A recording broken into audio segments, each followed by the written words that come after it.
This episode is brought to you by Marvel Studios Echo. All episodes streaming January 9th, only on Hulu and Disney+. Rated TV MALV. Viewer discretion advised. Maya Lopez has betrayed her mentor, the notorious Kingpin. Now on the run, she returns to her hometown to prepare for the biggest fight of her life. Don't miss Marvel Studios' hardest-hitting series yet. An epic 5-episode event. Marvel Studios Echo. All episodes streaming January 9th, only on Hulu and Disney+.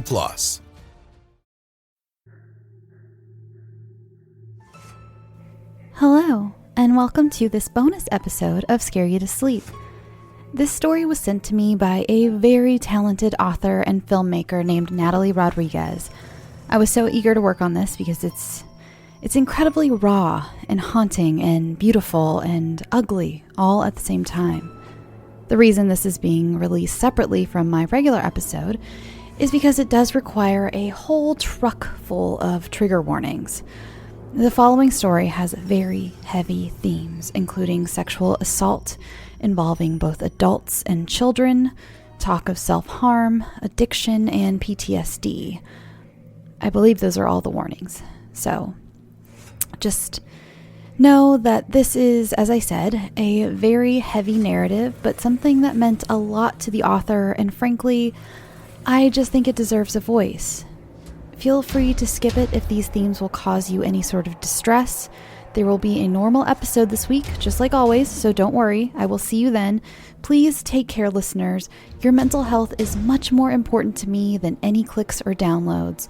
So, seriously, feel free to skip this one if you need to. Like I said, very heavy themes. Please listen again.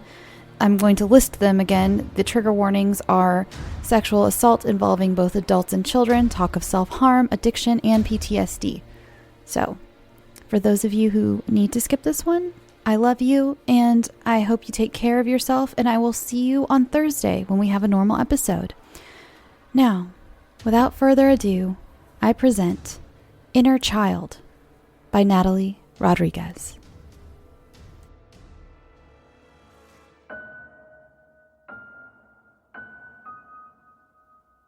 Prologue. I couldn't breathe. Death took over. I wasn't in control of my body. I couldn't sleep. Fear. But facing death was a wake-up call. I refused to die. I'm relieved to be alive. Night terrors. Something heavy presses me down onto my bed, but not by choice.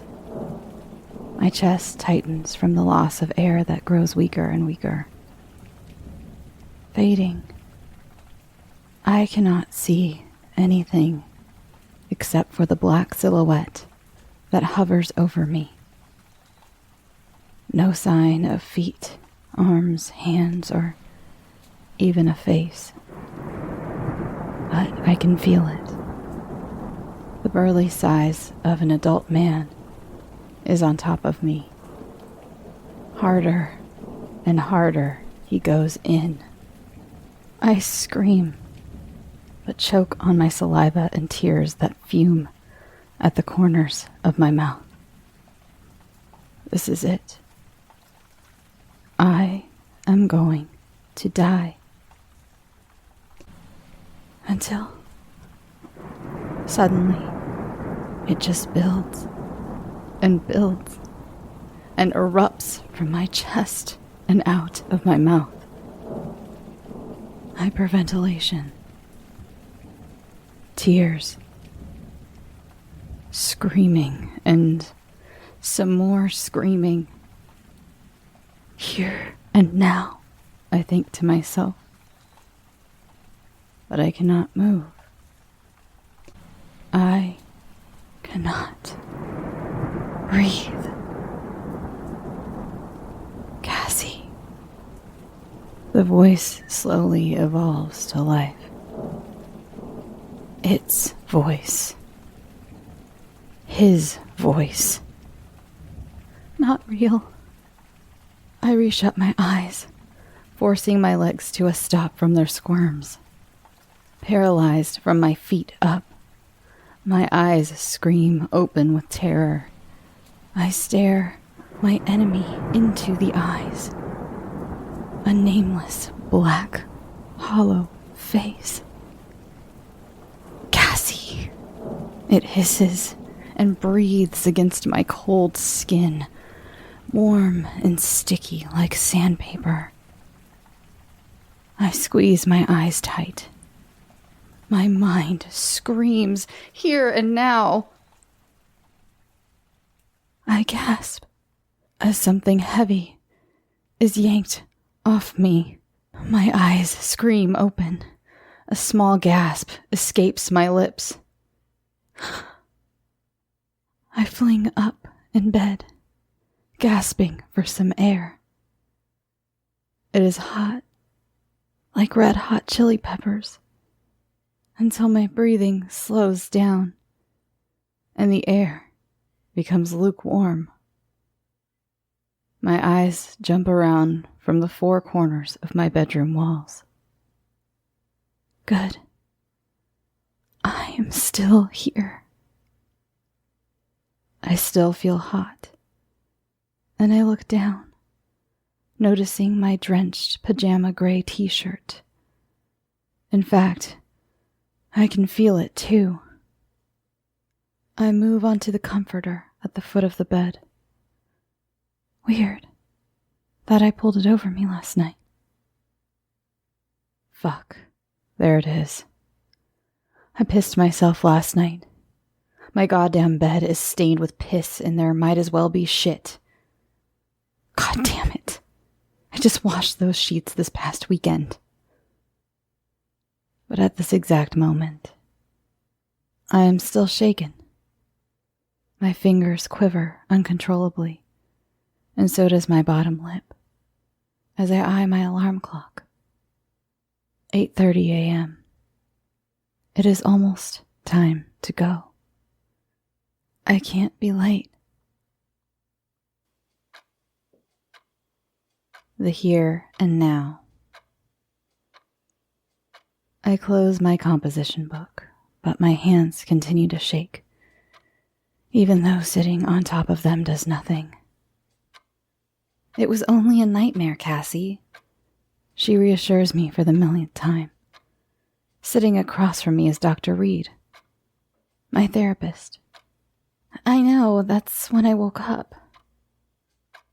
More note-taking on her end. I hate watching that thing. The pen moving its dumb ass to the left and right, mocking my every move, marking my every word. I want you to remember, Cassie, that the focus of trauma work is not necessarily the details, but your thoughts and feelings towards it.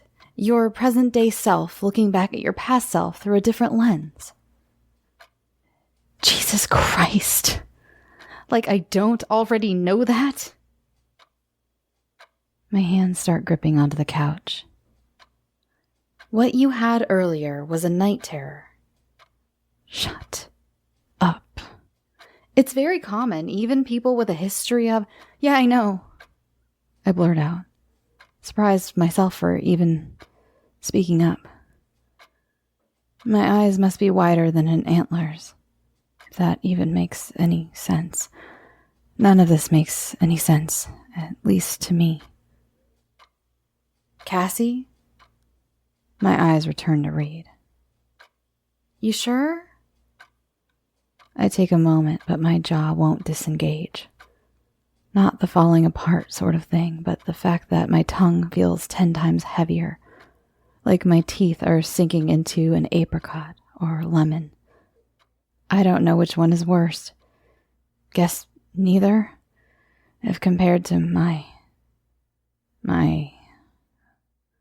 background. Cassie?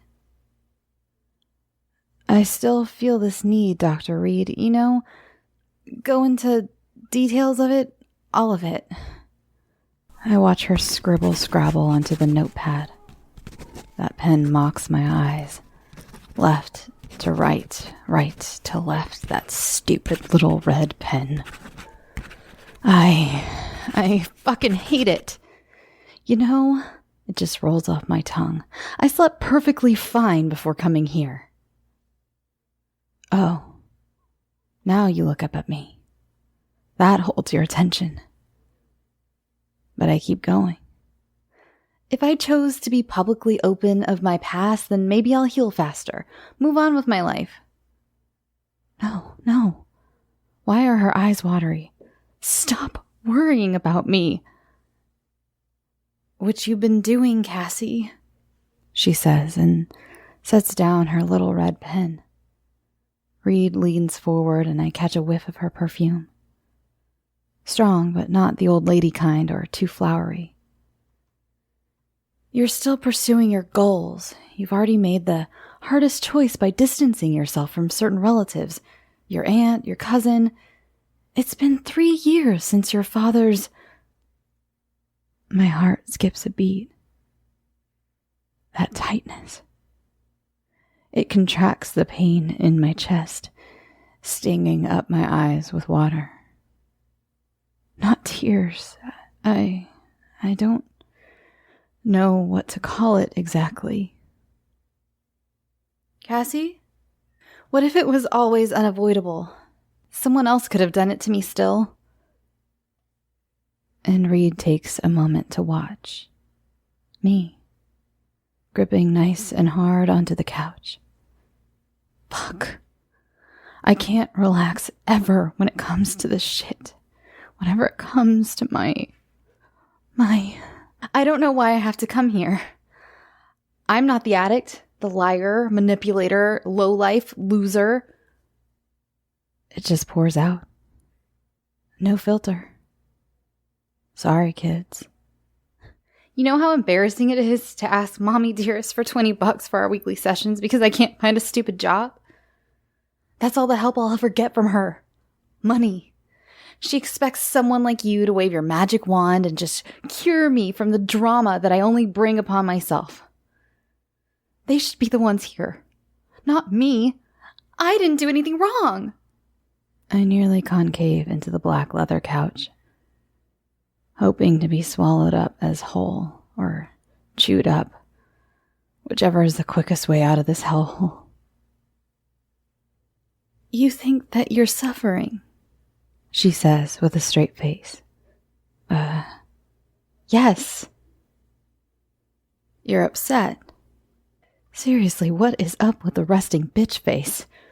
My body yanks me up, straighter than an arrow. I just stare deep into her eyes. Those tearful eyes. Stop crying. And why wouldn't I be? You know, I hate coming here. And I even hate... My eyes enlarge to the width of my oval-shaped head. Fuck. Why am I such a goddamn asshole? Dr. Reed bobs her head because that is what they all do, right? Agree with us or agree to disagree. I wonder if therapists wish to bitch slap their patients. I deserve it. I deserved it. I know, she says, and finally meets my gaze. You hate me too, because I'm the one who's making you think, which only rushes back the memories. Yeah? Cassie. She glances away for a moment and sniffles. Oh my God. Now she really is in tears, the kind that no one is to ever see. You didn't do anything wrong. You were only a child. You didn't know any better. I know, Dr. Reed, but... Cassie. She picks up and leans to the tip of her own black leather chair. If I were to remove you from the toxic and dysfunction when you were a child and place you into a safer environment that you are in today, you'd still have the same reactions. Loss, regret, fear. I can no longer hold back. hate them. My God. I am exhausted and the strain on my voice is a starter. My life is nothing but a cliche. They've only dealt with life by drinking, drugs, violence. Cassie, what if I repeat history? Reed already knows that has never been a question, but a cold, hard fact. She grabs a tissue and passes it over to me.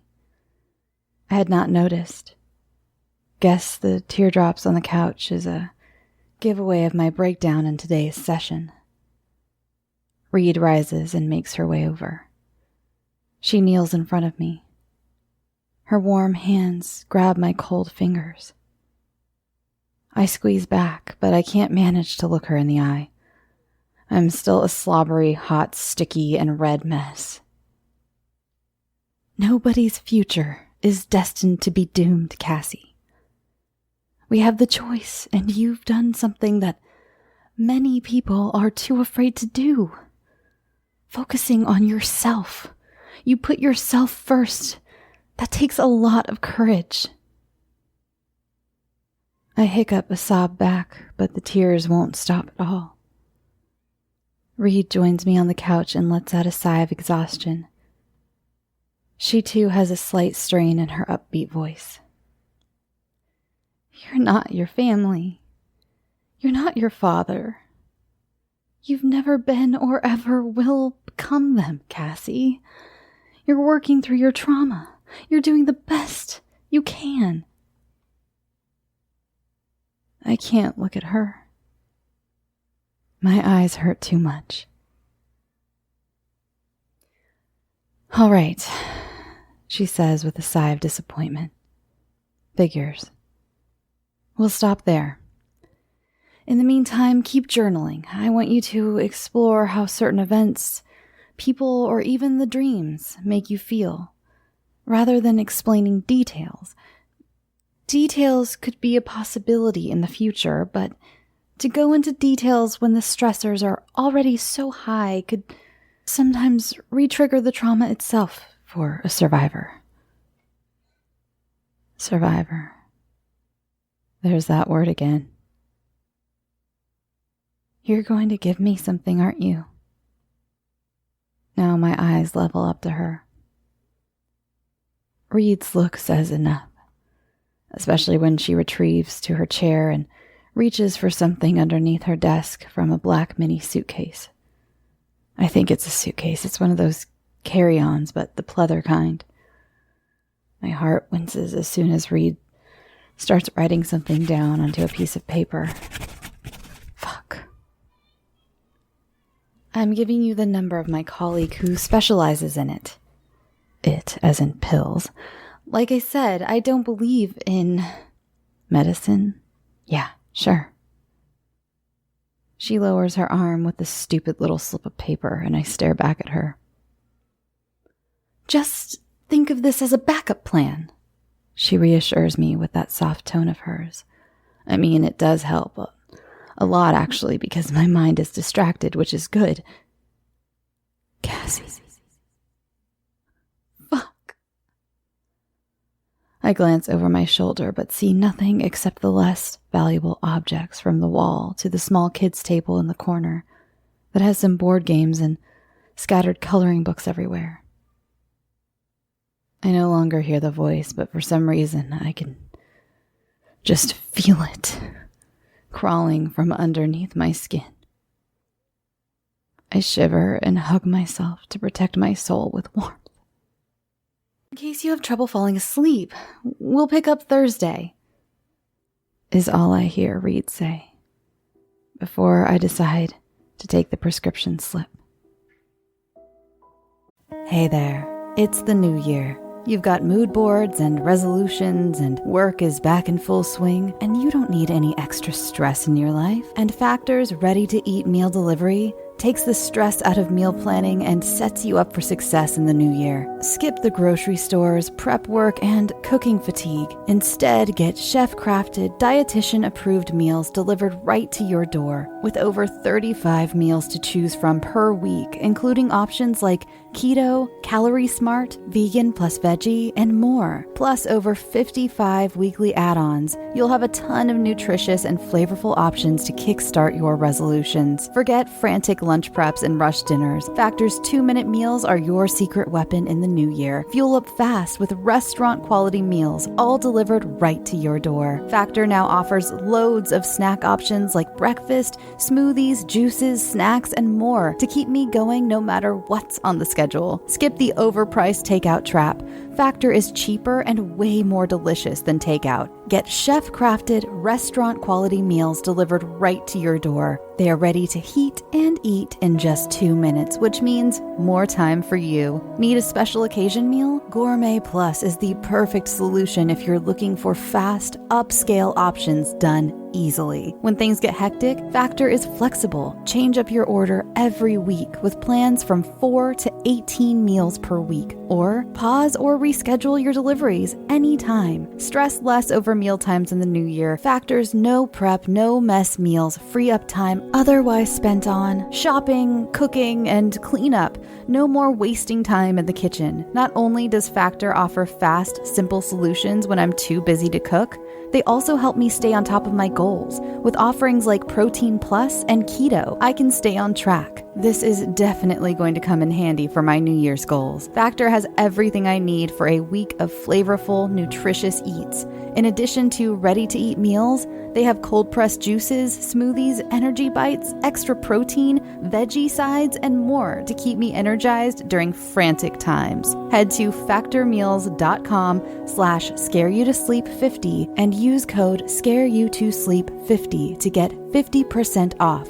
That's code SCAREYOUTOSLEEP50 at factormeals.com. Them. It is all one long open roadway. Passing by and passing by. I guess my eyes find the empty or busy road at some point, but all I recall are the faces. Their faces. All of them elongated into different shapes and sizes as they force their way into my cranium, drilling a million holes to just torment me over and over again. Every parent should take parenting classes. Oh, no. It's her, my cousin, Tersa. She sits there, taking air from her chain-smoking habits. To be honest, I am surprised that she is still alive. Whenever I see her, her breath reeks of oil and gusts of smoke, like the kind of smoke that puffs out of an 18-wheeler's exhaust pipes, breathing it in, even though the windows are all rolled up. It'd kill me. Cigarette break, cigarette break. Puff, puff goes the chimney. Kill us all. Kill us all. Whenever your dad would throw that shit at me, you can't give parenting advice because you can't have kids of your own. Oh no. The tears and tears pouring out of her, as though a knife was wedged nice and hard into her eyes and pressed further inward to shut her up. I creep up into the everlastingly long driveway of my house. Well, it's not my house, but I do sleep and eat and take my occasional shits after a night of no sleep and late-night stress eating here. Oh, right. Almost forgot. I run back to the car and grab the pharmacy prescription bag where I hear the 30-day supplement of Xanax, 10 milligrams, rattle back at me like a snake. Hiss. This sudden urge to shut the door in my hand. still gripping tighter and tighter onto the pharmacy bag. I shut the door after removing my hand. As I spin halfway around, it hits me again like a series of tidal waves. Your father owes you an apology for the shit he's put you through. I see my fat bitch of an aunt's face. Oh, do I dare to reveal her identity? My feet plant themselves in the grass until, somehow and some way, a benevolent force in the air just tugs me to the red front door of my home. My empty home. Mother is at work. Cassie. Cassie. Cassie. That one makes me whirl around. Nothing but the fine wine air of a suburban bullshit life roams around me. Stupid picket fences, stupid kids riding their bicycles, stupid parents guarding them like the boogeyman will come out and kidnap them, strangers with candy, candy with strangers. And then I hear her voice worm its way up, sinking deeper into my ear. My mother. Abuse is a strong word, Cassie. Shut up. I'd be very careful how you use it, says the class act of a phony person. Big hair, well-groomed, and business pant suit. Who the fuck wears those still? That's right. Turn away. Walk away. Abandon your child. It is only moments before I scribble away in my composition book. Take that, Dr. Reed. Scribbling and grunting away as I see their faces, those goddamn faces inside of my head. I spot the half-finished alcohol bottle in my aunt's hand. Her eyes dilate by the second. Rat's eyes. Rat's breath. Rat's everything. Getting my hopes up. I pen away, jotting it all down. What am I feeling? How are you feeling? What are you doing? What will you do? How do you control the urges? Better yet, how do you push away the urges to... No.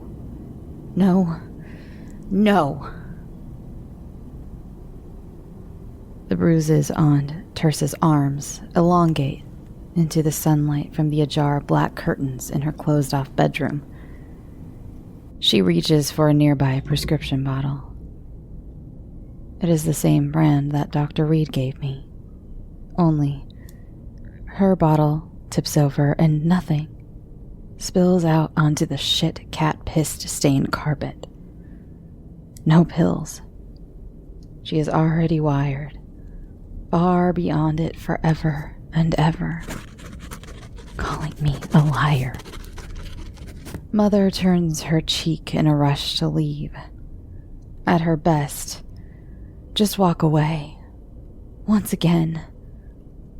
Believe him. Don't believe me. Live in denial, you assholes. I scribble it all over, penning it blacker and blacker until the first hole breaks through the lined sheets of paper. My breathing is a bit too harsh, thickening like a sloppy piece of glob by the second. My pen inks faster and faster, over and over, again and again. Fuck this. Fuck them. Die. Die. Die. Without a sign of denial, I chuck the composition book across the room. The prescription slip follows its lead, too, after I crumple up this bullshit. Round 2. It all distorts to life, vamping its way closer and closer to my ear. Cassie. Cassie. Now it turns into a cheap ripoff of Ring Around the Rosie. Creepy, but beautiful. Imagine the worst day of your life ending on a children's riddle. Cassie, Cassie, Cassie, Cassie, Cassie. What the fuck? My eyes shoot wide open, alert and wild like a bobcat's. I am awake, unable to toss over and drift back to sleep. Now my breathing picks up speed. If the air was cold, it would be thick, vaping gusts of white snow clouds of air. Slowly, my eyes creep on over to the opposite side. Just my eyes, not my body. My surroundings seep into blurriness, in and out and in and out. Shit. My eyes fight me on this, the urge to put me to sleep, but I will not allow it. Somehow my mind focuses on the fact that I must be awake. Ouch! A benevolent force peels my eyes back. It is in crystal clear view. She is in crystal clear view. No longer a small silhouette as I try to blink and blink, but my eyelids will not shut down. I see her at the side of my bed, just inches from me, as she leans in, coming into full cartoon size, then into focus. A young girl, pure innocence, smiling at me like this is all some weird game. You gotta catch me!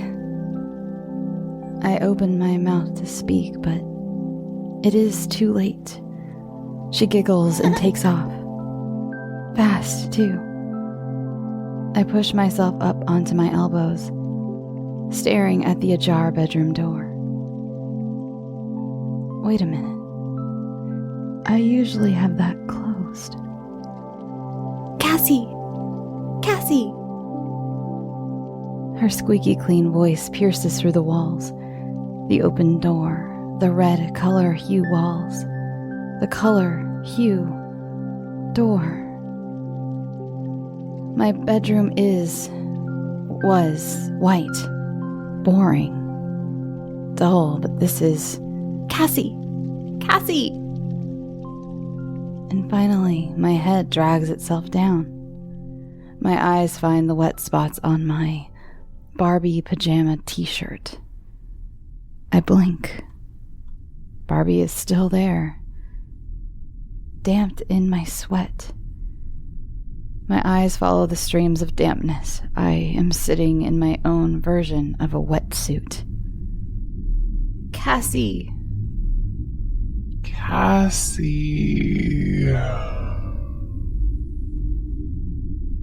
Her riddle slows down. Slow motion, and my legs swing themselves over the edge of the bed. I blink, and instead of one t-shirt, there is 2 Malibu Barbies that smile back at me, and 4 hands that belong to her and myself. My eyes shoot up to the ajar door, which fuzzes in and out. I rub my eyes. My vision is blurrier, my breathing steep. Then, a scream echoes off the walls. Cassie! The room zooms in and out, rocking sideways. Somehow I maneuver to the door. The screaming turns to crying. Cassie, help! I stumble out. My vision is worse. Everything appears darker. Even the walls are red, like blood. I can barely see anything, only shapes. I can't move. The air reeks of burning oil. Cassie!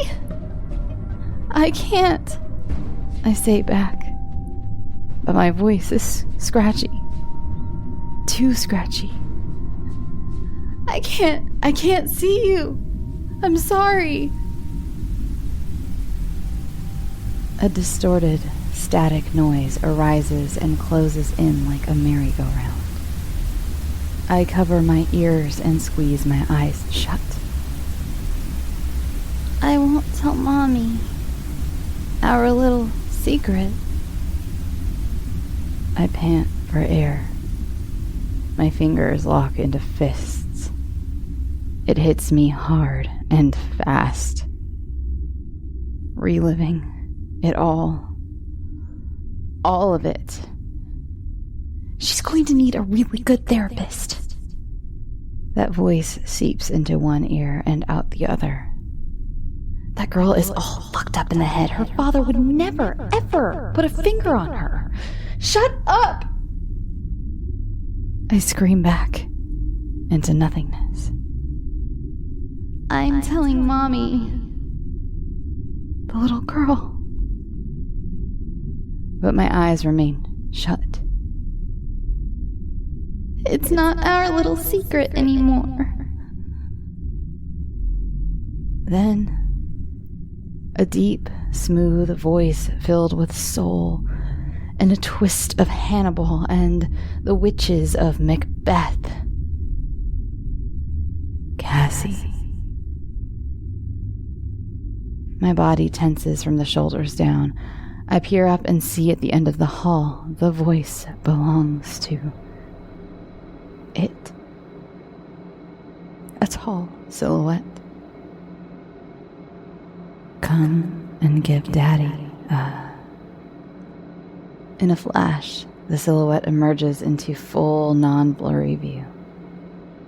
A man, 30s, dark hair, dark vengeance eyes, holds onto an empty beer bottle. His arms are covered in bruises, spread wide open for a hug. This is my father.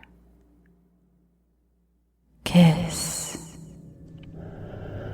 His voice becomes snarly, hefty breathing. Alcohol fumes at the corners of his mouth. Something overcomes me. Red, blue, and red again. I scream the 18 years out and charge and push him to the floor. The bottle crashes underneath his arm. Pieces press into him and I scream over and over, I'm not your little girl. I'm not. It's your fault, not mine.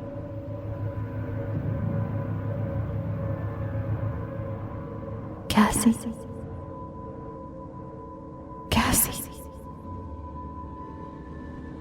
Young girl, me as a child, flashes / emerges back and forth as I, my present-day self's arms, batter up and down onto his chest, faster and faster. You can't hurt me, my younger self screams, until I take over. Anymore. One last hit. Blood spurts out of his unrecognizable face and squirts up at me. A living night terror. I jolt awake and flip on the light. Nothing. Nobody. I am alone. My vision is back, clear. Before my breathing lowers, I catch from the corner of my eye my fingers locked into fists, nails pressing into skin. I uncurl them and blood seeps out from the fingernail marks on my palms. Then my eyes, bold with terror, just ready to jump right on out as soon as I see. The fingernail marks are also on my legs and arms where blood seems to clear off what appears to be messages. Daddy's little girl, Daddy's little girl, Daddy's little girl, Daddy's little girl. battle wounds. My throat closes up. I wheeze for air. I rub my eyes. My surroundings blur in and out except for those 3 words. One of them replaced by Daddy's message. They'll never believe you. I try to wipe them off, but the bleeding only progresses. Shit. Not real, I mumble to myself. You're not real. Cassie. That soulful, almost southern charm voice. Back. The new element to every Walking Dead / living night terror is the invisible force that drags me back down onto the bed. Screaming, thrashing, kicking. Nothing works. My legs and arms are pinned down, resisting me to fight back. No. No, no, no. The distorted, static noise. My father's voice returns. You're just like us. You're just like me. The silhouette is standing across the rooms with its arms wide open. You're asking for it. In a flash, the silhouette warps into my father. Drunk, high, he is on top of me, the one who is pinning me down to the bed, against my Disney princess bed sheets, my pink comforter, and Malibu Barbie. Drenched, sweat dripping from his temples. Pajama t-shirt. I scream and scream at him until his hand finds its way over my mouth, pressing it down nice and hard, pressing into me, starting to adjust. Our little secret, Cassie, he says to me. I can hear his pants jingle their way down. Hold still and snarly voice. Listen to your father. I have no real choice but to wait for it to be over. The physical, the mentality, He's not real. My eyes are open, but I do not need to look for a validation. I can already see from the corner of my eye, as she says again, He's not real, Cassie. My inner child, the young girl, is at the edge of the bed, livid and no longer afraid of him. But I am. Go, I whisper to her, tasting the one tear that slides down my cheek and into my mouth. You don't exist! She only screams at our father, moving closer to him, but he pays no attention to her. You don't exist! Wake up. But I can't. My inner child yells and yells at our father, who works his way down and up. I take it all at once, suppressing and suppressing all of it. Wake up, Cassie! And finally, it just builds and builds. I squeeze my eyes shut and scream with all my might. You don't exist! You don't exist! You drank yourself to death 3 years ago today. The room shakes like an ongoing earthquake, and suddenly it just gives one loud zap. I run out of there. My eyes are open, wild and angry, but as I look back into my bedroom, nothing but the ordinary items. He is no longer here. Cassie. From the corner of my eye, a light appears. My inner child heads off into the opposite direction from me, down the hall, towards the oval of light. My younger self glances over her shoulder and gives one of those tight, small, genuine smiles. Then she evaporates into the opening of the light and into the air. Her work has been done. No sign of darkness or red. Just me. Adult me. I drop to my knees on the floor, consumed with joy. Tears of joy. I slowly catch my breath. Thank you, I tell her. Thank you. My arms find their way around my body for a warm, tight hug. I no longer feel or see them. The fingernail marks, messages, are gone. I am here. I am now. I am forever safe.